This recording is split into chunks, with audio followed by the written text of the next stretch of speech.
If there was an Olympic event for stealing attention, my sister would have retired with 17 gold medals and her face on a commemorative stamp. Growing up, she somehow turned every family gathering into a celebration of herself. My birthday parties became showcases for her dance routines. My graduation dinner turned into a discussion about her latest boyfriend. One Thanksgiving she announced she was considering becoming an influencer, and somehow the entire meal became a strategy meeting for her future fame. So when I got engaged, I should have known peace was never going to last. I announced my wedding date nearly 8 months in advance. The venue was booked, invitations were mailed, deposits were paid, and for once everyone seemed supportive. My parents smiled, my relatives congratulated me, and even my sister managed to act happy for almost 10 consecutive minutes.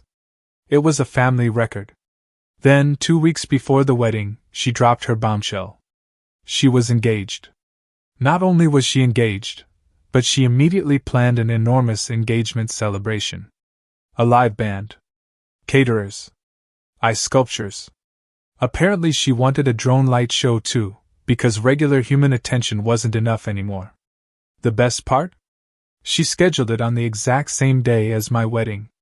When I confronted her, she shrugged and claimed it was the only date available. According to social media, however, she spent the following week posting countdowns about the event of the year. My mother called me the next morning. "Honey, you understand your sister only gets engaged once." I stared at the phone in disbelief. "Mom, I'm getting married once." There was a long silence. "Yes, but your sister already paid the deposit." That was apparently the deciding factor. One by one, the cancellations arrived. An aunt suddenly had a scheduling conflict. A cousin claimed he had promised to help set up decorations. An uncle told me family unity was important, right before choosing the other event. Even my grandparents decided attending both would be too exhausting. By the week of the wedding, almost everyone had abandoned us.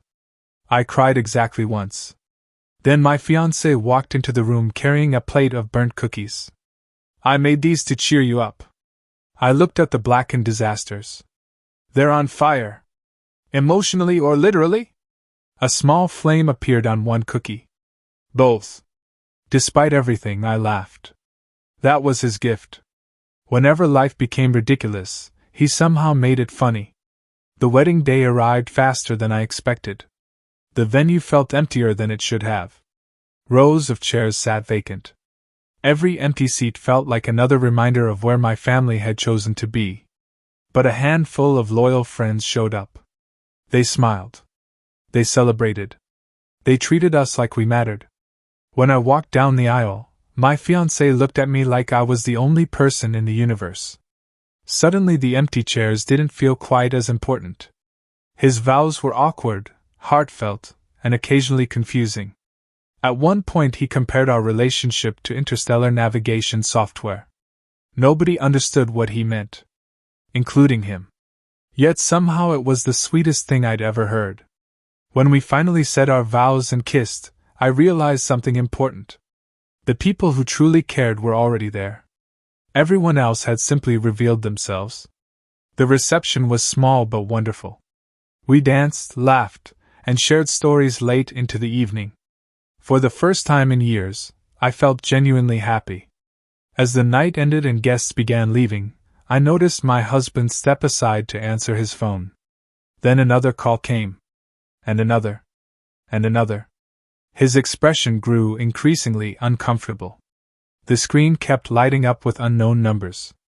Business contacts. Investors. Executives. People who sounded very important. When I asked what was happening, he quickly silenced the phone and smiled. "Just work stuff." I raised an eyebrow. "Work stuff doesn't usually call 30 times in an hour." He laughed nervously. "Trust me. It'll make sense soon." At the time, I thought he was exaggerating.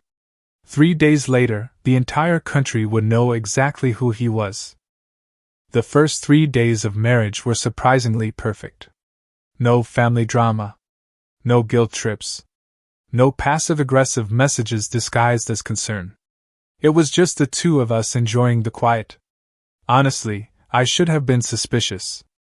My husband was acting exactly the same as always. He still misplaced his phone every morning. He still spent 20 minutes looking for his glasses while they sat on top of his head. He still made terrible coffee that somehow tasted both burnt and undercooked at the same time. Nothing about him suggested secret millionaire. Nothing. On the third morning after our wedding, I woke up to my phone vibrating nonstop on the nightstand. At first I thought something terrible had happened. There were dozens of notifications. Messages. Missed calls. Emails. Group chats exploding with activity. One of my friends had sent 27 question marks in a row. Another had written, "Please tell me you knew." Knew what? Half asleep, I opened the first screenshot. Then I nearly dropped my phone onto my face. A national news channel filled the screen. At the bottom was a headline so ridiculous that I read it 3 times. Tech founder sells interstellar communications company for $900 million. Directly beneath the headline was a photograph. My husband.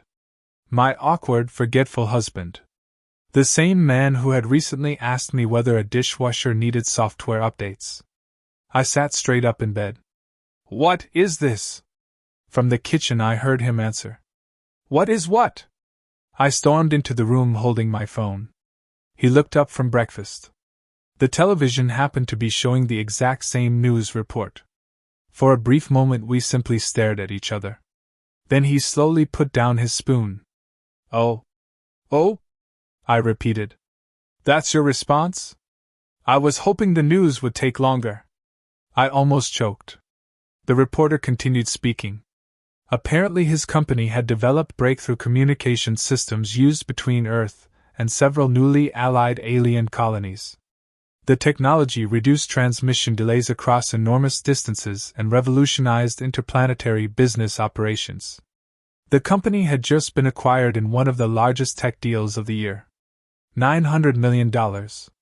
900 million. Meanwhile, my husband looked concerned about whether the pancakes were burning. "You forgot to mention this?" I asked. He rubbed the back of his neck. "I didn't want people treating me differently." I stared at him. "You thought this was a minor detail? It never felt important." I laughed so hard I almost cried. Only he could casually hide a fortune while worrying about grocery coupons. By lunchtime, every major news outlet seemed to be covering the story. Interview requests poured in. Business leaders wanted meetings. Investors wanted partnerships. Alien trade representatives praised the technology publicly. One famous off-world diplomat even called him one of humanity's most influential innovators. I had married a genius. Apparently the rest of the planet knew before I did. Then the funniest part happened. My family discovered the news. The same relatives who couldn't attend my wedding suddenly remembered my phone number. The first text came from a cousin. "Just wanted to say family is everything." Interesting. 3 days earlier, family apparently had other plans. An aunt sent a lengthy message about how proud she had always been of me. Always was a generous interpretation of history. Then my mother called. Twice. Then 6 more times. Then my father called. Then several relatives started commenting on our wedding photos online as if they had actually attended. My favorite was an uncle who wrote, "Beautiful ceremony. So honored to be part of this special day." He had literally been photographed dancing at my sister's engagement party during the exact same hour. The internet never forgets. As messages continued arriving, another piece of gossip surfaced. My sister's engagement celebration had been far more expensive than anyone realized. She and her fiancé had borrowed heavily to create their perfect event. Luxury decorations. Designer outfits. Celebrity entertainers. The whole thing had cost a fortune. Meanwhile, our tiny wedding had suddenly become the most valuable event in the family tree. For the first time in my life, everyone realized they had backed the wrong star. And judging by the flood of desperate messages filling my phone, they were already trying to fix that mistake. Within a week, my phone transformed from a communication device into a comedy channel. Every few minutes another relative discovered how much they loved me. The messages became increasingly creative. One cousin wrote an emotional paragraph about the importance of family bonds. This was particularly interesting because he hadn't spoken to me in 4 years and once forgot my birthday 3 years in a row. An aunt claimed she had always believed in my relationship. This was the same aunt who asked whether my husband was financially stable enough to support me during our engagement. Apparently $900 million answered that question. My parents were even better. My mother started introducing my husband to people as the son I always wanted. My father suddenly developed detailed memories about supporting our relationship from the beginning. Neither memory matched reality. The most entertaining performance came from my sister. She called every day. At first she tried apologizing. Then she tried crying. Then she tried pretending none of it had happened. When those approaches failed, she switched to compliments. "You've always been my favorite sister." I stared at the phone. I was her only sister. Meanwhile, my husband handled the situation with impressive patience. Every evening we sat together reading messages and laughing until our sides hurt. One night he handed me his tablet. "You need to see this." It was a social media post from an uncle. The man had uploaded a wedding photograph he wasn't even present for and captioned it, "Proud to celebrate these two amazing people." We laughed for 10 straight minutes. The strangest part was how little the money seemed to affect my husband. Reporters followed him. Executives requested meetings. Television networks wanted exclusive interviews. Yet every morning he still wore mismatched socks and forgot where he parked his car. The only real difference was that he now owned a luxury yacht. Even then, he treated it like an oversized fishing boat. One afternoon I asked why he never acted differently. He wrapped an arm around my shoulders and smiled. "Because the best thing that happened to me wasn't selling the company." I rolled my eyes. "That line definitely came from a romantic movie." "No. I'm serious." Then he kissed my forehead. Just like that, every headline and every dollar became less important than the person sitting beside me. For years I'd fought for scraps of approval from people who never valued me. Now I was married to someone who chose me every single day. That realization was worth more than any fortune. Unfortunately, my relatives had reached a different conclusion. To them, the money was the important part. Requests started arriving almost immediately. One cousin wanted funding for a business idea. An uncle needed a loan. A distant relative I barely remembered asked whether my husband could invest in a cryptocurrency involving virtual alpacas. I still don't know what that means. Then someone asked for access to the yacht. Not an invitation. Access. As if it were a public library. The requests became so ridiculous that my husband created a folder called Future Comedy Material. But things reached another level when several alien trade representatives publicly praised his communication technology. His company's systems were helping strengthen partnerships between Earth and nearby allied colonies. Suddenly his name wasn't just famous on Earth. It was known beyond it. One televised interview featured a charming alien diplomat thanking him for improving communication between species. The moment the broadcast aired, my family completely lost their minds. My mother called asking whether we were connected to interstellar government officials. My father wanted to know if alien investments paid better than Earth investments. One aunt asked whether extraterrestrials attended weddings. My sister somehow became convinced I had secretly married into galactic royalty. For the record, I had married a nerd who once spent 20 minutes trying to teach a robot vacuum cleaner voice commands. But facts were no longer important. My family had created their own fantasy. And that fantasy reached its peak when they proposed a grand family reunion aboard the yacht. According to them, it would be a wonderful opportunity to rebuild relationships. According to me, it was a wonderful opportunity for them to inspect $900 million up close. What none of them realized was that my husband had already anticipated exactly how that reunion would unfold. And he had a plan that would make the gathering unforgettable. The day of the family reunion arrived with all the subtlety of a meteor strike. The yacht was anchored just offshore, gleaming in the sunlight. My relatives arrived dressed as if they were attending a royal coronation rather than a simple family gathering. My mother wore enough jewelry to trigger airport security from 3 countries away. My father spent the first 10 minutes telling strangers how proud he was of his successful son-in-law. My sister showed up in a designer outfit that probably cost more than my first car and immediately began acting like she owned the yacht. She actually started giving directions to the staff. The staff did not work for her. That didn't stop her. As guests mingled, I noticed something interesting. Nobody asked about my marriage. Nobody asked whether I was happy. Nobody wanted to hear about our honeymoon. Every conversation somehow returned to money. Investments. Business opportunities. Future partnerships. Luxury properties. One cousin had even brought a 20-page business proposal. He carried it in a leather folder like he was pitching a television show. My husband remained calm throughout the entire spectacle. He smiled politely. He listened patiently. And he promised absolutely nothing. A few hours into the event, he tapped a glass to get everyone's attention. The crowd gathered instantly. The speed was impressive. If greed were an Olympic sport, my family would have shattered world records. My sister looked especially excited. I suspected she expected a major announcement involving gifts, investments, or free money.